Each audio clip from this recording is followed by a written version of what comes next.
Thank you for once again tuning in with me through my journey through incarceration. And I want to just continue to thank everybody that's supporting me and reaching out and leaving comments and likes, and definitely everybody subscribing. Please, if you haven't yet, subscribe to my YouTube channel. Leave me a comment, give me some criticism. I appreciate it. So today I would like to talk to you guys a little bit more about my road through incarceration. I just realized today that on July 28th, 2013, was the first day of my sobriety. And so I'm coming up on 8 years of sobriety. And that goes a long way when it comes to my recovery and my rehabilitation and the stuff I've decided to, use, the tools I've decided to learn and utilize along the way. Man, through all the institutions I've been in, I always found a home, whether it be in Alcoholics Anonymous, Narcotics Anonymous, CGA, Criminals and Gang Members Anonymous. Got to give a big shout out to Freedom to Choose and Freedom of Choice people. Those guys really helped me unlock a lot of stuff inside and be able to learn how to forgive, Not only learn how to forgive other people, but learn how to forgive yourself. I think that's the hardest thing, because I know when it comes to me, I'm my biggest critic. And I could believe something in my head that is totally untrue. And, not being able to manage that caused a lot of turmoil, caused a lot of struggles in my life. And I'm glad to have got to a place where I can recognize that and move forward. One of the things I needed was to hit that rock bottom and realize that I was in a place where I had no control. I kept doing the same thing over and over, yet I was expecting different results. And I had to get past that. I really had to shake that old exterior and be my authentic, true self. And a lot of late night talks with some of the buddies inside, going over, just all the bonehead choices we decided to, make it as we were youngsters growing up. And, one of the biggest things I've come to learn is them hard choices are usually the right ones. Because it's always harder to do the right thing, because doing the wrong thing, doing what everybody else wants to do, is easy. And I found myself to be a follower and doing what everybody else wanted to do a lot. And it was so much easier because I could just flow with the crowd. I didn't stick out. But I'm a Leo, so there's a part of me that wants to shine and wants to roar and wants to stick out. And when I found that part of me, I was able to step out of the shadows, step out of my comfort zone, challenge my own thoughts, beliefs, the stuff that was indoctrinated into me while I was making my way up in prison. I had to learn how to, shake those and decipher what was real and what wasn't, and what loyalties I wanted to hold, where my spirituality and faith lied. It was a lot of soul searching. Being able to understand, my shortcomings. I did a lot of that through the steps. Countless inventories, going over what I did wrong, who wronged me, the resentments, and then finding the power to, like I said, forgive and move forward. It was a eye-opening thing for me. It was gave me the ability to truly grow up, to look at situations outside the box, and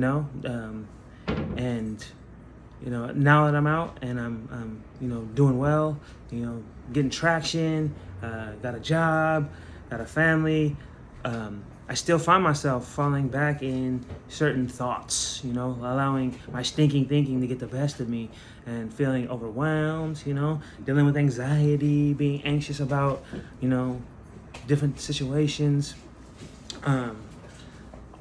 And myself, this is one of the hardest things that I ever had to overcome was my feelings of inadequacy, not being good enough. And, sometimes when you're struggling and you got those stinking thinking going on and you're just kind of in a whirlwind, and it feels like you're getting hit by wave after wave after wave, and you're never going to be able to get a leg up and, swim out of it. there comes this moment where you realize, God got me, because I didn't gain my life over to the Lord. So it's so easy for me to forget that I got God and God got me. And when I need somebody to lean on, He's always there. And more I see that. Like I mentioned last week, I think, that I just lost my grandmother, and God has allowed individuals that I needed to touch my life at those moments when I needed it the most. Guys that I had been locked up with, you know who you are. I appreciate you guys so much. Reaching out to me, letting me cry, talking to me about stuff. Got my homeboys out here that have, physically been there for me, come see me, come hang out with me, call on me, check on me. My homegirls, my family, everybody it's God has put those people in strategic points in my life to remind me and to help me along my path and along my journey. Because I thought my journey ended when I exited my incarceration, but it was just the second leg of my journey. There was a lot more lessons I needed to learn. God, tells us that in His book, He tells us that He's never going to put us through anything He hasn't already given us the ability to overcome.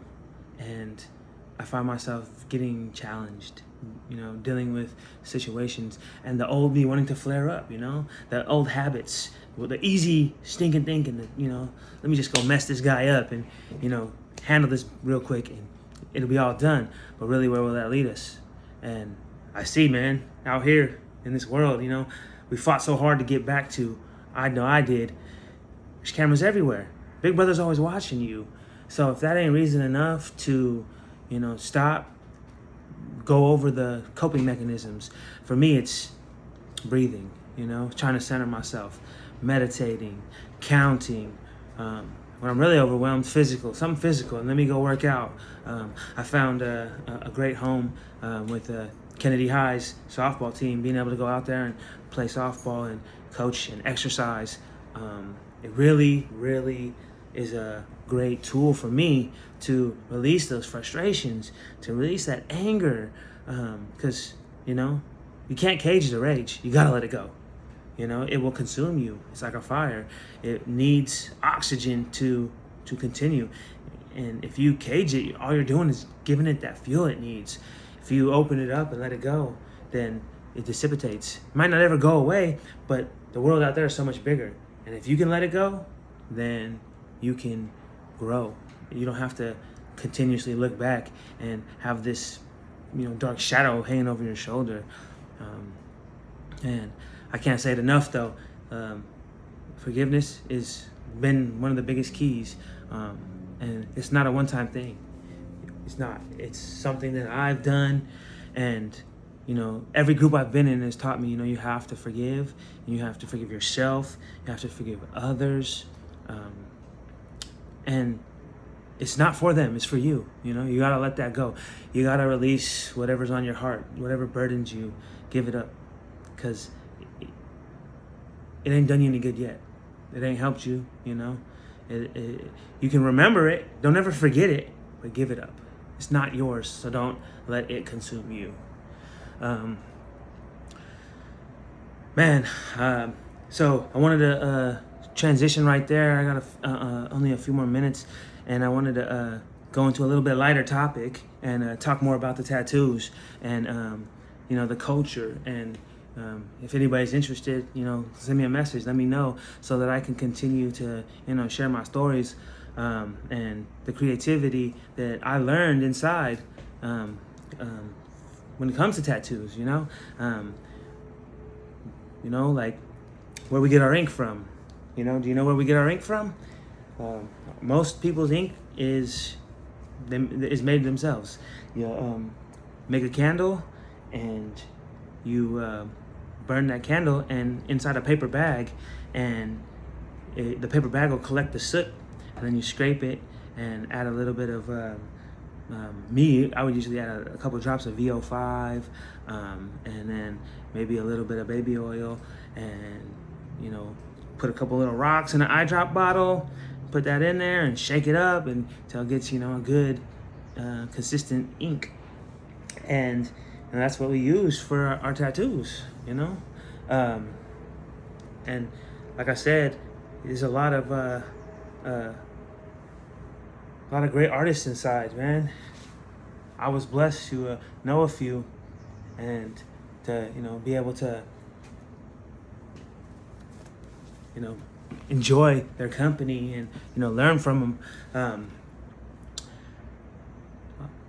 I would say one of the things that interest me a lot about the tattoo culture inside is every individual artist's difference in style, and if you get a good person and they know what they're doing, and you let them use their creativity, and I'm not into any wicked stuff. I don't really go for the skulls and the crossbones.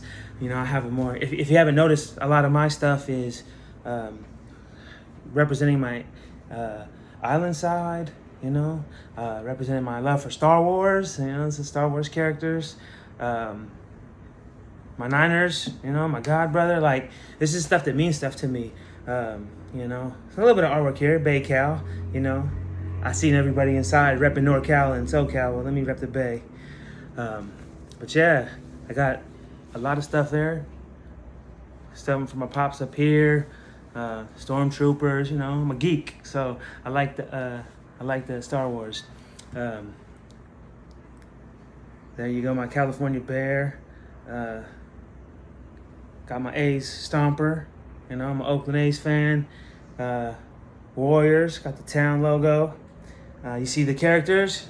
That's my grandpa's name, David. That happens to be my name. Got my other grandpa's name, Forrest. That's my middle name. And then I got friendship and family on my forearms, two of the things that I hold dearest to me. Family on the left side because it's closest to my heart, and right after that comes my friends. And if you're one of them, you know how loyal I can be. But yeah, I've enjoyed this session, and man, please like, subscribe, send me some comments. Let me know, what you want to hear, what I can talk about that is interesting to you. And man, have a blessed day.